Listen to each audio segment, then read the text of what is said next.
بسم اللہ الرحمن الرحیم۔ اللہ پر توکل کی کہانی۔ ایک بادشاہ کی 7 بیٹیاں تھیں۔ ایک دن بادشاہ بہت خوش ہوتا ہے اور اپنی 7 بیٹیوں کو بلا کر پوچھتا ہے کہ میں تم سب سے ایک سوال پوچھوں گا اور اگر جواب اچھا لگا تو تمہارا من چاہا انعام میں دوں گا۔ سب ایک قطار میں کھڑی ہو جاؤ اور ایک ایک کر کے بتاؤ کہ تم کس کا دیا کھاتی ہو، کس کا دیا پہنتی ہو۔ 7 میں سے 6 بیٹیوں نے کہا، ابا حضور آپ کا دیا کھاتے ہیں اور آپ کا دیا پہنتے ہیں، آپ ہی کی وجہ سے ہماری یہ شان و شوکت ہے۔ یہ سن کر بادشاہ بہت خوش ہوا اور سب کو ان کی من پسند چیز دے دی۔ جب سب سے چھوٹی بیٹی کی باری آئی تو اس نے کہا کہ میں اللہ کا دیا کھاتی ہوں اور اپنی قسمت کا پہنتی ہوں اور یہ میرا نصیب ہے۔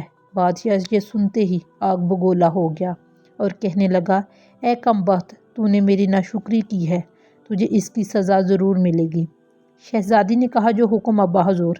بادشاہ نے سپاہیوں کو حکم دیا کہ جاؤ اسے جنگل میں چھوڑ آؤ، میں بھی دیکھوں گا کہ یہ میرے بغیر کیسے اللہ کا دیا کھاتی ہے اور اپنے نصیب کا پہنتی ہے۔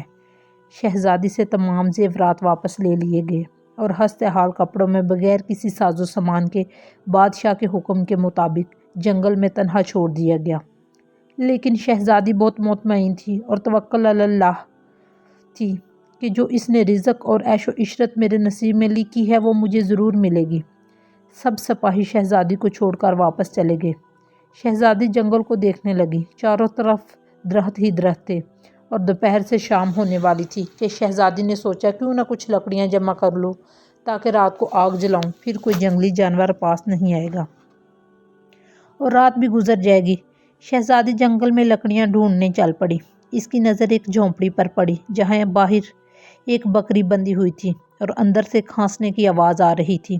پہلے تو شہزادی بہت حیران ہوئی کہ اتنی ویران جگہ پر جھونپڑی۔ جب وہ جھونپڑی کے اندر داخل ہوتی ہے تو کیا دیکھتی ہے کہ ایک بوڑھا ضعیف ایک چارپائی پر لیٹا ہے اور کھانستے کھانستے پانی پانی کر رہا ہے۔ شہزادی ادھر ادھر دیکھتی ہے تو کونے میں ایک پانی کا گھڑا پڑا ہوتا ہے۔ وہ گلاس میں پانی بھر کر بوڑھے ضعیف کو پلاتی ہے اور جھونپڑی کی صاف صفائی کرتی ہے۔ اتنے میں بوڑھا ضعیف شہزادی سے پوچھتا ہے کہ بیٹی تم کون ہو اور اتنے بڑے جنگل میں تم اکیلی کیا کر رہی ہو؟ تب شہزادی سے بتاتی ہے کہ وہ یہاں تک کیسے پہنچی۔ بوڑھا ضعیف اسے جھونپڑی میں ہی رکھنے کا بولتا ہے، رکنے کا، اور کہتا ہے کہ میں شہر میں کام کرتا ہوں، صبح شہر چلا جاؤں گا اور 8 دن کے بعد آؤں گا، تم یہی رہو اور جھونپڑی میں کھانے کا سامان ہے اور ندی پاس ہی ہے، تم وہاں سے گھڑا بھر لیا کرنا۔ صبح کے بوڑھا ضعیف شہر چلا جاتا ہے اور شہزادی یہاں اکیلی جھونپڑی میں سب صفائی کر کے بکری کا دودھ نکالتی ہے، آدھا اپنے لیے رکھ لیتی ہے اور آدھا باہر ایک کونے میں برتن میں ڈال کر رکھ دیتی ہے کہ رات کو کوئی جانور بھوکا یا پیاسا ہوگا تو پی لے گا، اور خود اندر آ کر سو جاتی ہے۔ صبح سویرے جب شہزادی اٹھتی ہے تو کیا دیکھتی ہے کہ دودھ کا برتن خالی اور پاس ایک لال پڑا ہے جو دیکھنے میں بہت ہی نایاب اور قیمتی معلوم ہوتا ہے، اور پاس ہی سانپ کے نشانات بھی ہیں۔ تب شہزادی کو یاد آتا ہے کہ بچپن میں اس نے سنا تھا جب کوئی نایاب سانپ بہت خوش ہوتا ہے تو ایک ایسا لال اگلتا ہے جس کی قیمت ہیرے جواہرات سے بھی مہنگی ہوتی ہے۔ شہزادی بہت حیران ہوتی ہے اور دل میں سوچتی ہے کہ شاید سانپ بھوکا تھا اس لیے وہ دودھ پی کر خوشی میں لال چھوڑ گیا۔ پھر وہ لال اٹھا کر اپنے پاس رکھ لیتی ہے اور پھر اگلی رات شہزادی برتن میں دودھ رکھ دیتی ہے اور اگلی صبح جب دیکھتی ہے تو پھر ایک لال ہوتا ہے۔ ایسے ہی کرتے 7 دن گزر جاتے ہیں اور شہزادی کے پاس 7 لال جمع ہو جاتے ہیں، اور اس دن بوڑھا ضعیف بھی آ جاتا ہے۔ تب شہزادی سے لال دکھاتی ہے اور سارا واقعہ بتاتی ہے اور بوڑھے ضعیف کو 3 لال دیتی ہے اور کہتی ہے کہ شہر جا کر یہ لال بیچ دو اور آتے وقت اپنے ساتھ محل بنانے والے مزدور لے کر آنا۔ باقی 4 لال شہزادی اپنے گلے میں مالا کے طور پر پہن لیتی ہے اور کچھ ہی مہینوں میں جنگل میں ایک عالیشان محل تیار ہو جاتا ہے جس میں بوڑھا ضعیف اور شہزادی رہنے لگتے ہیں۔ ایسا خوبصورت محل جس میں ہر آرائش، نوکر چاکر، دنیا کی تمام نعمتیں موجود ہوتی ہیں۔ شہزادی جنگل میں لکڑی کی فیکٹری لگا دیتی ہے جس میں غریب کام کرتے ہیں اور ان کی روٹی بھی چلتی رہتی ہے۔ دیکھتے ہی دیکھتے جنگل شہرنما بن جاتا ہے اور دور دور تک دھوم مچ جاتی ہے۔ شہزادی بہت رحم دل ہے۔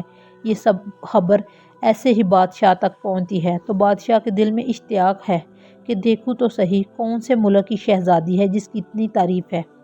بادشاہ سپاہیوں کے ساتھ ہاتھ پیغام بھیجتا ہے شہزادی سے ملنے۔ یہاں شہزادی کے سپاہی جب شہزادی کو بتاتے ہیں تو شہزادی یہ حکم دیتی ہے کہ بادشاہ سلامت ایک شرط پر ہم سے مل سکتے ہیں کہ وہ اپنی تمام بیٹیوں کو ساتھ لے کر آئے۔ سپاہی جا کر بادشاہ کو پیغام دیتے ہیں۔ ایک دن بادشاہ اپنی تمام بیٹیوں کے ساتھ شہزادی کے محل جاتا ہے۔ شہزادی ان سب سے ملتی ہے چہرے پر نقاب کر کے اور ان کے لیے 7 رنگ کے کھانے پیش کرتی ہے اور ہر کھانے کے ساتھ ایک رنگ کا جوڑا زیورات پہن کر آتی ہے۔ محل کے شان و شوکت، خوبصورتی اور شہزادی کا انداز بادشاہ اور باقی تمام شہزادیوں کو بہت حیران اور متاثر کرتا ہے۔ آخر میں بادشاہ شہزادی سے کہہ دیتا ہے کہ تم میری بیٹی کی جگہ پر ہو اور میں بھی تمہارے کہنے پر اپنی تمام بیٹیوں کے ساتھ آیا ہوں، پھر ہم سے یہ پردہ کس لیے؟ بہت اصرار پر شہزادی کہتی ہے ٹھیک ہے، میں تیار ہو کر آتی ہوں۔ سب شہزادیاں آپس میں سرگوشی کرنے لگتی ہے کہ اتنی تو تیار ہے، اتنے مہنگے زیورات پہنے ہیں، اب اور کتنا تیار ہو کر آئے گی۔ اتنے میں کیا دیکھتے ہیں کہ دور سے ایک خستہ حال کپڑوں میں کوئی آ رہا ہے اور غور کرنے پر بادشاہ کو یاد آتا ہے یہ ابھی تک زندہ ہے۔ میں تو سوچتا تھا کہ اسے جنگل کے جانور کھا گئے ہیں، اور جب میں نے اپنے سپاہیوں کو اس کی خبر لینے بھیجا تھا تب انہوں نے ہی بتایا تھا کہ وہاں شہزادی کا کوئی نام و نشان نہیں ہے، تو یہ کیسے ممکن ہے؟